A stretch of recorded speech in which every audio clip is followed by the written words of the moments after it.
पहले वीडियो से इस प्रेस वार्ता की शुरुआत करेंगे।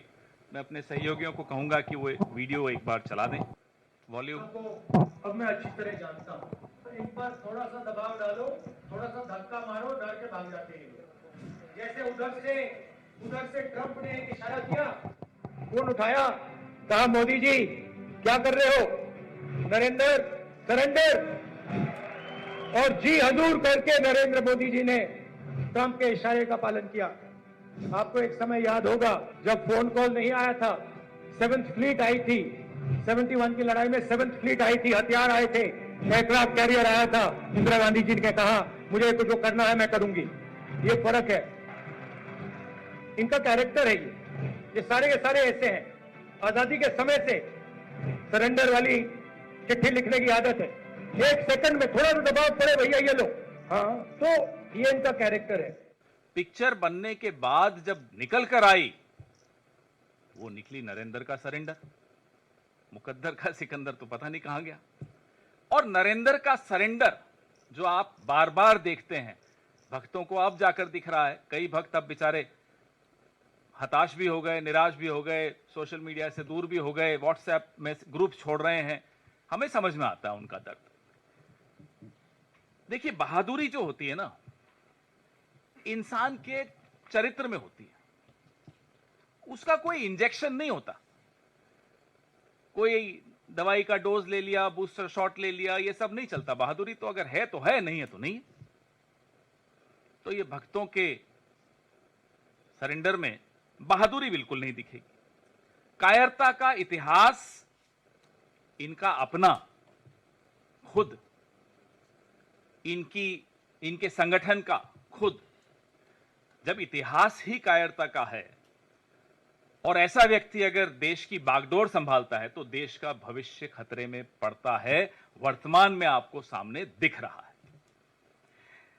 10 मई की दोपहर को जब हमारी बहादुर सेना ने पाकिस्तान की गर्दन दबोच ली थी, हावी हो गई थी, अचानक फोन आता है ट्रंप साहब का, जैसा भी आपने राहुल जी को सुना। और फोन आकर बोला जाता है, नरेंद्र जी सरेंडर कर लीजिए। कड़क आवाज में बोला होगा, ये हमें पूरा भरोसा है। और यहां से भाई साहब जो हैं मिमियाते हुए सरेंडर कर गए। एक बार में निर्णय हो जाता कश्मीर का भी। पाकिस्तान घुटनों पर था, घुटनों से भी आगे हो जाता, और ज्यादा पूरा नतमस्तक हो जाता। लेकिन फोन आ गया।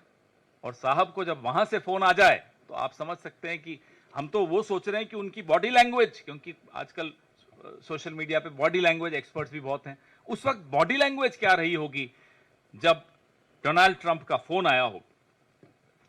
पिछले 22 दिनों में अमेरिकी राष्ट्रपति 11-12 बार, अब तो हमने गिनना बंद कर दिया, लेकिन 11 बार से भी ऊपर, 1 दर्जन समझ लीजिए बार कह चुके हैं कि मैंने व्यापार की धमकी देकर सीज फायर करवाया। ये नहीं बोला उन्होंने कि मैंने प्यार से बोला, प्यार की भाषा इस्तेमाल की, व्यापार की भाषा इस्तेमाल की। मोदी जी का किसी ने अगर जवाब सुना हो तो बता दीजिए। कहीं कहीं आपने, आजकल तो बड़ा रोड शो कर रहे हैं, अपनी नसें दिखाते हुए सिंदूर सिंदूर सिंदूर, कहीं आपको दिखा हो नरेंद्र मोदी ने कहीं जवाब दिया हो डोनाल्ड ट्रंप को? आंख उठाकर नहीं सुनाई देगा आपको। क्यों? क्योंकि नाम नरेंद्र, काम सरेंडर। ये हकीकत है इस व्यक्ति की जो पिछले 11 साल से इस देश की बागडोर संभाले हुए। 1 महीना हुआ से ज्यादा ही हो गया। हम लगातार ये सवाल पूछ रहे हैं, साहब, देश के आत्मसम्मान के साथ ये सौदा क्यों? हम पूछ रहे हैं पहलगाम के आतंकियों का क्या हुआ? हम पूछ रहे हैं सीजफायर किन शर्तों पर हुआ? हम पूछ रहे हैं कहां है हाफिज सईद, अजहर मसूद, दाऊद इब्राहिम, अनेक ऐसे आतंकी, पहलगाम के आतंकी। पहले ये वही ग्रुप है एजेंसियों की द्वारा जो जानकारी मिलती रहती है हम सबको, आप सबको, ये वही ग्रुप है जो पहले ऐसे कई आतंकी हमले 4 बार तो कर ही चुका है, पुंछ में, गांडरबल में और भी कई जगह, गुलमर्ग में। तो उस समूह का क्या हुआ, आतंकी समूह का? आपने सीजफायर तो भले बड़े दौड़ दौड़ कर दिया। ये जो महीने भर से जवाब की जगह, माफ कीजिएगा, सस्ते डायलॉग मिल रहे हैं, ये रैलियों का प्रेम चोपड़ा, हम ये पूछते हैं इनसे कि भाई रैलियों का प्रेम चोपड़ा डोनाल्ड ट्रंप के आगे क्यों रो पड़ा? क्यों नहीं जवाब देते? चलिए, डोनाल्ड ट्रंप को देने की हिम्मत नहीं है, हम सब आपसे सवाल पूछ रहे हैं, नहीं जवाब देंगे। सवाल पूछने वाला पाकिस्तान की भाषा में बात कर रहा है। सवाल पूछने वाला विपक्ष इस देश के टैक्स पेयर की बिहाफ पे, उसकी तरफ से, उसके मन की बात आप तक पहुंचा रहा है। यह सवाल इस देश के टैक्स पेयर के मन में है, जो आपके सैकड़ों विदेशी दौरों का पैसा देता है, जो हथियार जो आप खरीदते हैं उसका पैसा देता है। ये उसके मन के सवाल हैं कि सीज फायर किन शर्तों पर हुआ, क्यों दबाव में आए, क्यों पाकिस्तान की हाथ में आई गर्दन को छोड़ दिया, किससे डर गए? और नरेंद्र मोदी प्रधानमंत्री हो सकते हैं, प्रधानमंत्री देश नहीं होता है, वो देश का प्रधानमंत्री हो सकता है, देश का सेवक हो सकता है, लेकिन भारत देश का नाम अलग अलग है। जम्बू द्वीप भी है, हिंदुस्तान भी है, भारत भी है, इंडिया भी है, आर्यवर्त भी है, नरेंद्र मोदी नहीं है और न कभी हो सकता है। इसलिए जो ये कहता है कि नरेंद्र मोदी को सरेंडर करने की बात कहना मतलब भारत को सरेंडर करना, वो आंख और कान खोलकर सुन ले और देख ले। ये देश 140 करोड़ भारतवासियों का है, सबका उतना ही है जितना नरेंद्र मोदी का है। तो ये मत सोच लीजिएगा कि Narendra Modi is India and India is Narendra Modi, ये गलत है। आप इनके 10 साल का कार्यकाल देख लीजिए, take a look at the 11 years of his tenure.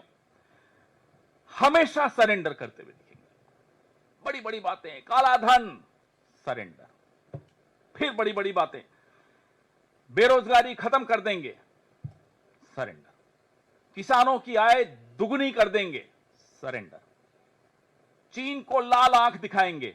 अब चीन पर तो क्या ही बताएं आपको, चीन के बारे में तो ये इनकी हालत हो जाती है कि मुंह खुलता नहीं है चीन के लिए, और जब मुंह खुलता है तो क्लीन चिट देते हैं। अभी पिछले हफ्ते चीन पर साहब बोल रहे थे, नाम नहीं लिया चीन का, चीन का नाम लेने में इतना डरते हैं कि अपने ही देश के एक बहुत बड़े भूभाग की बेइज्जती कर देते हैं, क्योंकि एक शब्द नहीं बोल पा रहे चीन। कहते हैं कि गणेश जी की आंखें छोटी होती हैं, खुल नहीं पाती। अरे साहब, इस देश का पूरा नॉर्थ ईस्ट में आंखें छोटी होती हैं, आप उन्हें चिढ़ा रहे हैं, आप उनका अपमान कर रहे हैं, गणेश जी का भी अपमान कर रहे हैं। बोलिए ना, चीन से बने हुए माल को नहीं लेना है।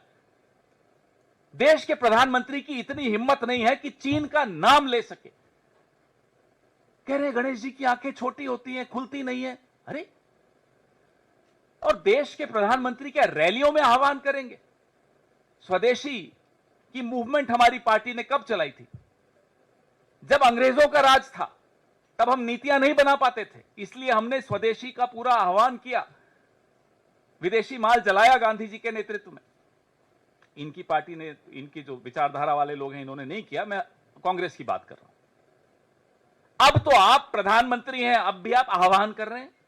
हिम्मत दिखाइए, नीति बनाइए, सरेंडर मत कीजिए, नरेंद्र बनिए, सरेंडर मत बनिए। नीति बनाइए कि साहब चीन का माल नहीं आएगा हिंदुस्तान में, तब तो हमको समझ में आएगा कि साहब आप में कुछ थोड़ा बहुत गुण है। हाँ, हमें पूरा भरोसा है कि है नहीं, क्योंकि अब तो 11 साल हो गए। बोलते हैं साहब ये नया भारत है, ये नया फलाना है, नया ढीमका है, नया ये है, नया सब कुछ तो नया है। अरे साहब, पुराना भारत वो था जो 7वें बेड़े से नहीं डरा, जिसने पाकिस्तान के 2 टुकड़े किए, जिसने निक्सन को नजरअंदाज किया, जिसको मनाने के लिए फिर निक्सन ने अपने स्पेशल एक दूत को भेजा, जो, क्योंकि इंदिरा जी दिल्ली में नहीं थी, जॉन कॉनेली उस दूत का नाम था, ट्रेजरी सेक्रेटरी था अमेरिका का, इंदिरा जी दिल्ली में नहीं थी तो वो शिमला गया उनसे मिलने, क्योंकि निक्सन रूठे हुए भारत को मनाना चाहता था। ये पुराना भारत था, ये आए हैं नया भारत लेकर। तो भारत को आप बख्श दीजिए साहब, आपकी कायरता से भारत को बख्श दीजिए, भारत बड़ा आपका ऋणी रहेगा, क्योंकि आपकी कायरता इस देश की नौजवान पीढ़ी को क्या सिखाकर जा रही है? सिर्फ डायलॉग में हमें आपकी जरूरत नहीं, हमारे पास बहुत है, हमें मालूम है आपने ट्रेनिंग ली है डायलॉग देने की। और ये एक हकीकत है जो मैं बार बार दोहराता हूं, आप लोगों को मजाक लगता है, मजाक नहीं है। उस आदमी को फिर सांसद भी बनाया एक टर्म के लिए, जिससे ट्रेनिंग ली थी, आप नाम जानते हैं, परेश रावल। उसी से ट्रेनिंग लेते थे ये साहब, कई कई घंटों गुजरात में ट्रेनिंग का सेशन चलते थे, मुझे मालूम है किसके फार्म हाउस पे चलते थे। चलिए वो छोड़िए, आप देश के प्रधानमंत्री हैं, फिर आप नया भारत मत करिएगा। अब विदेश नीति, सरेंडर नीति, देश के अंदर सारी नीतियां ट्रोल्स चलाते हैं, और देश के बाहर की जो नीतियां सरकार में जो बनाई जा रही हैं, वो एक व्यक्ति जो सरेंडर करके बैठा है वो चलाता है। बांग्लादेश पड़ोस में है, भारत की सीमा से 12 किलोमीटर दूर बांग्लादेश में एक पुराना खंडहर एयरबेस, अब उसको चीन अपग्रेड कर रहा है, मॉडर्नाइज कर रहा है, उसका रिपेयर कर रहा है, भारत की सीमा से 12 किलोमीटर दूर। ये अभी इसी हफ्ते की डेवलपमेंट, ये अभी 2-3 दिन पहले की खबर। ये विदेश नीति आपकी है कि संकट की घड़ी में एक भी देश, मैं दोहराता हूं, एक भी देश आपकी सुर में सुर मिलाकर पाकिस्तान को आतंकी देश नहीं करार कर पाया। आप नहीं कर पाए। जब ऑपरेशन सिंदूर आपने लॉन्च किया, एक भी देश, मैं फिर दोहरा रहा हूं, एक भी देश आपके साथ नहीं खड़ा था। वहां तुर्की खड़ा था, चीन खड़ा था, अजरबैजान खड़ा था, लगातार प्रस्ताव आ रहे थे। ऑपरेशन सिंदूर के पश्चात कुवैत ने वीजा रेस्ट्रिक्शन हटा दी पाकिस्तान पर से। कुवैत में 21% आबादी भारतीयों की है। कुवैत का जो लेबर फोर्स है, श्रमिक जो हैं, 30% श्रमिक कुवैत के भारत के हैं। अब ऑपरेशन सिंदूर के बाद डोनाल्ड ट्रंप ने जब भारत और पाकिस्तान को हाइफनेट कर दिया, उसके बाद कुवैत और पाकिस्तान एमओयू साइन कर रहा है लेबर पे, श्रमिकों पे। ये हमारे यहां के श्रमिकों की हालत होने वाली है। ये है सरेंडर नीति। इसीलिए कहते हैं नाम नरेंद्र, काम सरेंडर। हमें बोलने में अच्छा नहीं लगता है, देश के प्रधानमंत्री हैं, लेकिन अगर देश का प्रधानमंत्री कायर निकले, बहादुर सेना, बहादुर देश, पूरा विपक्ष आपके पीछे खड़ा था, आप घुटनों पर आ गए, अमेरिका के दबाव से आ गए। सेना हतप्रभ, देश हतप्रभ, विश्व हतप्रभ, विपक्ष हतप्रभ, मीडिया हैरान, लेकिन साहब सरेंडर। इसीलिए कहते हैं नाम नरेंद्र, काम सरेंडर।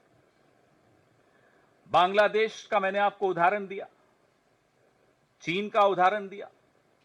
आप नेपाल में आप लोग पास में ही है, जाते भी होंगे, गए भी होंगे पिछले 2-3 साल में। टैक्सी वालों से बात करके देखिए, सरकार के किसी अफसर से बात करके देखिए, किसी भी पार्टी के नेता से बात करके देखिए। आप ही में से कई लोग मुझे भी आकर बताते हैं, मैं तो बहुत सालों से नहीं गया। जो एंटी इंडिया सेंटिमेंट है नेपाल में, 10 साल पहले नहीं था। नेपाल में जब इतना भारी भूकंप आया, और हमारे मोदी जी कहते हैं कि वो भूकंप की जानकारी उन्होंने नेपाल को दी थी आने के बाद, मतलब उसके बाद भारत ने वहां बहुत सहायता की। लेकिन नेपाल आज चीन से इतना समीप आ चुका है। अब ये बताइए, सरेंडर नीति आपकी नहीं है तो क्या है? जो कॉरिडोर की बात हो रही है, लगातार जो पाकिस्तान के साथ, कई और देशों के साथ चीन मिलकर कॉरिडोर जो बना रहा है, आप क्या कर पाए उसका? आप आईएमएफ का लोन रुकवा पाए तो बताइए। अभी मैं आपको एक और बताता हूं, वो क्रिएटिव चलाइए। अभी कुछ दिन पहले का मैं आपको 1 जून का फोटो दिखाता हूं आपको, बड़ी इसमें, ये 1 जून को प्रधानमंत्री जी मिल रहे हैं Asian development bank mister Masato Kanda से। ये 1 जनवरी का, 1 जून का। 3 जून को एडीबी $800 मिलियन पाकिस्तान को दे रहा है। ये अभी कल की बात है। ये 1 जून फोटो देखिए, नतमस्तक हाथ जोड़कर बैठे हैं, और 3 जून को देखिए क्या हो रहा है। अब बताइए, नरेंद्र सरेंडर नहीं है तो क्या है? और ये फोटो देख करके आपको लगता है भारत ऐसा कभी कर सकता है? भारत का कोई और प्रधानमंत्री कभी ऐसा कर सकता है? नहीं कर सकता। यह स्थिति हमारे देश की एक कायर प्रधानमंत्री ने बना दी। आप के साथ एक और नवरत्न है आपके कैबिनेट में, क्या नाम है, पराजय शंकर। अब पराजय शंकर चुप हैं बहुत दिनों से। पराजय शंकर चुप इसलिए हैं कि बेचारों को बोला जाता है अभी आप जवाब दो, फिर जवाब देते हैं तो ट्रोल हो जाते हैं। ऐसा नाकारा विदेश मंत्री, भाई आप हो सकते हैं पराजय शंकर, ये देश कभी पराजित नहीं हो सकता। भले ही इसका विदेश मंत्री पराजय शंकर हो, भले ही प्रधानमंत्री कायर हो, ये देश ऐसे लोगों को फिर से बैरक में भेजना जानता है। इस देश की सेना मजबूत है, मैं फिर से दोहराता हूं, यह देश मजबूत है, लेकिन इस देश की सरकार कायर है, इस देश के प्रधानमंत्री कायर हैं, इस देश का कैबिनेट में इतनी हिम्मत नहीं है कि प्रधानमंत्री को बोल सके कि कायरता बंद कीजिए, जवाब दीजिए। हम इंतजार कर रहे हैं कि पूरी जो शाखाओं में ट्रेन होकर अब कैबिनेट में घुसे हैं, सब तो नहीं शाखाओं से ट्रेन हुए, कुछ हमारे यहां से भी उधार लेकर गए हैं, कोई तो बोलेगा। देखते हैं अब आपके सवाल। माइक दे दीजिए साहब।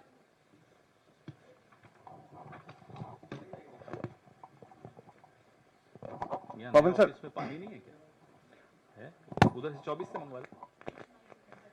हाँ जी। पवन सर, सुधांशु त्रिवेदी का बयान आया है जिसमें उन्होंने कहा है कि राहुल गांधी ने नरेंद्र सरेंडर कहकर भारतीय सेना का अपमान किया है और सरेंडर शब्द का इस्तेमाल पाकिस्तान तक ने अभी तक नहीं किया है। अब मैं अभी मुझे नहीं मालूम था कि उन्होंने क्या कहा भाजपा के नेता ने, लेकिन मैंने अपनी प्रेस वार्ता में आपको कहा, नरेंद्र मोदी का मतलब भारत नहीं हो सकता, नरेंद्र मोदी का मतलब भारतीय सेना तो कतई नहीं हो सकता। भारतीय सेना, मैंने आपको 2-3 बार इस प्रेस वार्ता में कहा, हैरान, विपक्ष हैरान, देश हैरान, पूरा विश्व हैरान है कि साहब ये अचानक क्या हुआ कि गर्दन में आया हुआ हाथ, पाकिस्तान की जो गर्दन आ गई थी वो छोड़ दी, गर्दन आ चुकी थी हाथ में और छोड़ दी। तो एक ही आदमी कर सकता है। फोन आया अमेरिका से, नरेंद्र मोदी चित्त हो गए, घर में शेर बनते हैं। तो जो घर में शेर बनता है, अब तो खैर घर में भी नहीं बनता, उसकी स्थिति देखिए, और फिर देश के पीछे छिप जाएंगे, देश की सेना के पीछे छिप जाएंगे। साहब ये नहीं चलने वाला। अब सीधे सीधे जवाब दीजिए, क्योंकि देश के मन की बात यह है कि सीज फायर क्यों हुआ। देश के मन की बात है सीज फायर की घोषणा डोनाल्ड ट्रंप ने क्यों की। देश के मन की बात है कि व्यापार का डर दिखाकर आपसे ऑपरेशन सिंदूर क्यों रुकवाया गया और आप क्यों मान गए। ये देश के मन के सवाल हैं, उसी देश के जिसके पीछे अब ये आपके बीजेपी के प्रवक्ता जो आपने जिनका नाम लिया, वो छिप के बोल रहे हैं साहब देश का अपमान हो गया। देश का कोई अपमान नहीं। देश का अपमान तो उस दिन हुआ जिस दिन डोनाल्ड ट्रंप ने घोषणा की सीज फायर की। उससे बड़ा अपमान क्या हो सकता है। देश का अपमान उस दिन हुआ जिस दिन इंडिया और पाकिस्तान को हाइफेनेट कर दिया डोनाल्ड ट्रंप ने। डोनाल्ड ट्रंप ने तो किया ही किया, कुवैत तक ने कर दिया। देश का अपमान उस दिन हुआ जिस दिन डोनाल्ड ट्रंप ने कहा कि मैं कश्मीर में मध्यस्थता करूंगा, कश्मीर का एक तरह से इस मुद्दे का अंतर्राष्ट्रीयकरण कर दिया और आप चुप रहे। यह होता है देश का अपमान। देश का अपमान पिछले 22 दिनों में आपकी इस मुद्दे पर चुप्पी है। इसलिए देश की बात मत कीजिए। मैंने आपको भारत के सारे नाम गिना दिए, वापस गिना देता हूं। आर्यव्रत, भारत, हिंदुस्तान, इंडिया, जम्बूद्वीप, इसमें नरेंद्र नहीं है।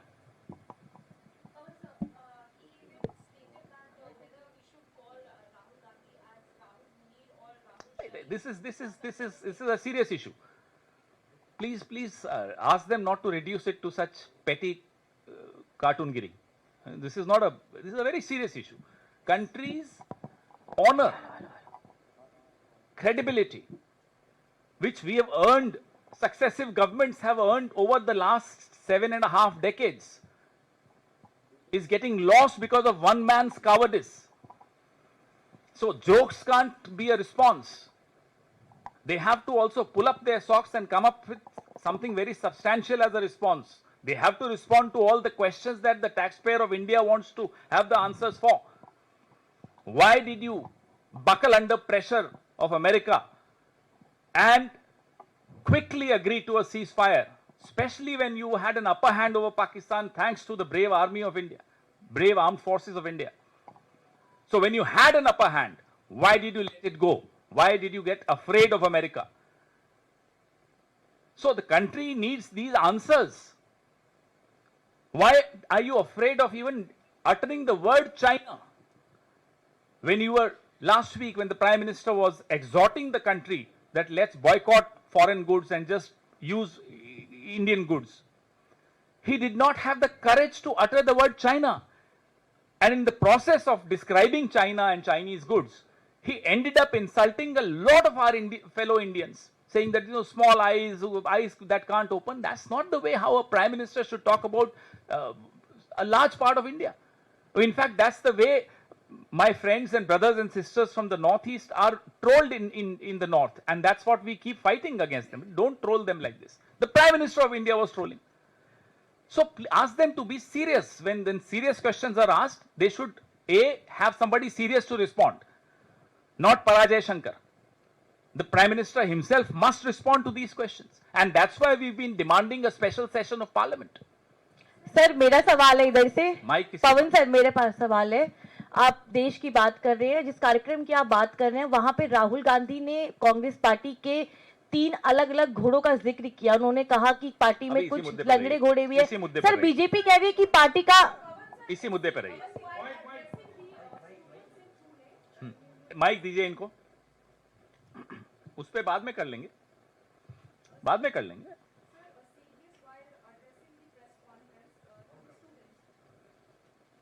Serious while addressing the students in university in Pune, he said that Pakistan wanted to bring India to their knees in 48 hours, but bow down in 8 hours. And they said that they wanted a ceasefire. How do you see statement coming? The fact of the matter is that the armed forces had an upper hand. Pakistan would have lost much more. But these decisions are political decisions taken by the political leadership. And the political leadership, unfortunately, came under pressure. The issues raised by the President of the United States have to be responded by the Prime Minister of India. I'm sure you've understood what I'm saying. Pawan ji, Sudhanshu hello, थोड़ा पास में सुधांशु त्रिवेदी ये भी कह रहे हैं कि राहुल गांधी जिस तरह की बात कह रहे हैं इस पूरे मामले को लेकर, इंडिया अलायंस जो उनकी जो गठबंधन पार्टी है, उनके भी कई नेता उनकी इन बयानों से इत्तेफाक नहीं रखते हैं। उनकी अपनी ही गठबंधन के कई पार्टियां जो है वो उनसे इतर राय रखती हैं। गठबंधन को भारतीय जनता पार्टी में जो कैबिनेट के लोग हैं वो हैरान है कि प्रधानमंत्री को हो क्या गया। हमसे बोलते हैं, कई बार बात करते हैं, तो हम कहते हैं हो नहीं गया, ये हमेशा था, आपकी आंखें अब खुली हैं। तो आप गठबंधन को छोड़िए, गठबंधन ने तो कल साइन करके सबने विशेष सत्र की मांग की है, क्यों नहीं स्वीकार कर रहे प्रधानमंत्री मांग को? पूरा गठबंधन इकट्ठा बोल रहा है आपको कि साहब स्पेशल सेशन बुलाइए पार्लियामेंट का, ये सब चर्चा वहां होगी। लेकिन once a coward always a coward, जो एक बार कायर है वो हमेशा कायर है। वो विपक्ष तक से डरता है, विपक्ष के सवालों से डरता है, प्रेस कॉन्फ्रेंस से डरता है। हमें तो एक जगह बता दीजिए पहले तो हम सोचते थे घर में शेर है, वो घर में भी शेर नहीं है, घर में भी ढेर है। सर मोहन यादव पास में रखो। जी, मोहन यादव ने ये कहा है कि मोहन यादव मुख्यमंत्री जी मोहन भागवत भी है, मोहन यादव भी जी है, बहुत तो सारे महान। उन्होंने कहा है कि राहुल गांधी को इसको लेकर के माफी मांगनी चाहिए, ये काफी दुर्भाग्यपूर्ण है। अरे पहले कांग्रेस पार्टी उनको इसको कहिए कीमत कि चुकाएगी। देश के प्रधानमंत्री देश की सेना से सबसे माफी मांगे, जिनको पूरी उम्मीद थी कि अगर सीजफायर नहीं होता तो भारत बहुत कुछ हासिल कर चुका होता, कई जगह शायद एक ऐसे समाधान मिल जाते भारत को, ऐसी समस्याओं का जो बहुत पेचीदा है। उस स्थिति तक पहुंचने के बाद पीछे हटना, तो माफी आप सब जानते हैं किसको किससे मांगनी चाहिए। पूरा देश इंतजार कर रहा है प्रधानमंत्री माफी मांगे। पवन सर, आप लगातार कह रहे हैं कि नरेंद्र जो है वो सरेंडर कर चुके हैं, नरेंद्र मोदी, लेकिन सुधांशु त्रिवेदी का इस पर बयान आया, वो कह रहे हैं कि हमारे नरेंद्र मृगेंद्र हैं। कैसे देखते हैं सर इसको? मैंने क्या कहा आपको, ये गंभीर मुद्दे हैं, गंभीर सवाल है। इसमें इस तरह की चाटुकारिता से काम चलेगा नहीं। अब सीधे सीधे जवाब भारत के करदाता को, टैक्स पेयर को चाहिए, क्योंकि उसके दिए हुए पैसे से सैकड़ों बार ये विदेश जाते हैं, क्या हासिल करके आते हैं अब देश जानना चाहता है। उसके दिए हुए पैसों से हथियार खरीदे जाते हैं और फिर अचानक सीज फायर कर देते हैं। क्यों? उसके दिए हुए पैसे खर्च हो रहे हैं जो बॉर्डर्स पे इतनी जो समस्याएं आती हैं उसमें, और जब आप उन समस्याओं का समाधान हासिल करने ही वाले थे कि आपने सीज फायर कर दिया, तो ये अब इन्हें जवाब देने पड़ेंगे। और चाटुकारिता जवाब नहीं होती, जवाब एक ही आदमी दे सकता है। पहले हम सोचते थे पराजय शंकर से काम चल जाएगा, लेकिन पराजय शंकर का अब बेचारे का अब मुंह बंद हो गया। तो अब जो है जवाब प्रधानमंत्री को खुद देना चाहिए, और जवाब देने से पहले मुझे लगता है देश और देश की सैन्य बलों से माफी भी मांगनी चाहिए। पवन सर, आपका सवाल डोमेस्टिक पॉलिटिक्स पे है, कांग्रेस के भीतर की बात पर है, कभी और कर लेंगे। सर इसी से रिलेटेड है, the IOML MP ET Mohammad Bashir, who was also the part of the all party delegation, he has given a statement on the remarks of Rahul Gandhi, and he said that India stands with peace, and such kind of statements actually diminishes But the peace spirit without of unity. justice is an incomplete peace, it's a temporary peace. For peace to be, there should be justice. We want to know from the Prime Minister, have the widows of Pahalgam terror attack got justice? We want to know from the Prime Minister, have the widows of Poonch attack, before Pahalgam there was 4 attacks by the same group, have they got justice? We want to know from the Prime Minister whether the victims of shelling at the border in Poonch, have they got justice? So peace alone is impossible if there is no justice. Mic done, मैं तो सुन पा रहा हूँ, वो online वाले नहीं सुन पा रहे। हाँ sir, Pawan sir, there have been delegations, you know, across the world. They have gone. Your leaders have been in them. So, what would you say? Have they been successful in peddling government's narrative, or they have represented India there? There will be a larger press conference in the next couple of days on this particular issue. But since you've asked me a question, foreign policy cannot be decided by all party delegations. What has been undone in the last 11 years cannot be done by a multi-party delegation. What is more serious and needs to be addressed immediately is all that we have lost in the last 11 years thanks to the failed foreign policy of a government which is led by a coward. Sir एक सवाल, आप जिस तरीके से लगातार सवाल उठा रहे हैं, राहुल गांधी भी आप सीधे तरीके से बोल रहे हैं, बीजेपी ये कह रही है कि आप एक बार बात करते हैं कि आप देश के साथ हैं, देश का सम्मान करते हैं, सर्वदलीय अगर प्रतिनिधिमंडल बाहर जा रहा है तो उसका भी सपोर्ट करते हैं, लेकिन जब सीज फायर की बात आती है, देश की सेना जो युद्ध लड़ रही थी उसकी बात आती है, तो ये सेना का अपमान है। आप लोग सेना के अपमान कर रहे हैं। प्रधानमंत्री सेना नहीं है, प्रधानमंत्री भारत नहीं है। भारत का नाम जम्बू द्वीप, आर्यवर्त, भारत, हिंदुस्तान, इंडिया। और भी कोई हो तो मुझे बताइएगा। मेरी जानकारी जो अभी मुझे याद आई, ये 5 ही नाम है। नरेंद्र मोदी नाम नहीं है। तो कम से कम ये दिमाग से गलतफहमी भाजपा के भक्त, मोदी जी के भक्त और मोदी जी खुद निकाल दें कि उनसे सवाल पूछना मतलब देश से सवाल पूछना हो गया। अरे देश ही तो सवाल पूछ रहा है। देश अपनी ही सरकार से सवाल नहीं पूछेगा तो क्या पाकिस्तान से जाकर पूछेगा? देश अपने ही प्रधानमंत्री से नहीं सवाल पूछेगा तो क्या चीन से जाकर पूछेगा? इतनी अकल नहीं है इन लोगों में। देश अपने द्वारा, अपने वोट के द्वारा जीते हुए प्रधानमंत्री से सीधे सीधे सवाल पूछ रहा है। सेना के पीछे छिपने की जरूरत नहीं है, देश के पीछे छिपने की जरूरत नहीं है। अब सामने आइए। डोनाल्ड ट्रंप की आंखों में आंखें डाल के तो आप जवाब नहीं दे पाते, चीन का तो आप नाम नहीं ले पाते। देशवासियों के सवालों का, देश के टैक्स पेयर के सवालों का जवाब दीजिए, यह आपका कर्तव्य है। हम आपसे जवाब लेके रहेंगे। पवन सर, एलआईसी द्वारा अडानी ग्रुप में निवेश को लेकर आइए, उस पर फिर करेंगे। राहुल जी ने जो कमेंट सर कर चुके हैं, इस पे राहुल जी भी कर चुके हैं और इसके बाद इस पे और भी उठाएंगे। लेकिन आज ये मुद्दा गंभीर है। एक देश का प्रधानमंत्री, जो आप सवाल पूछ रहे हैं एलआईसी वाला, ये भी एक सरेंडर है।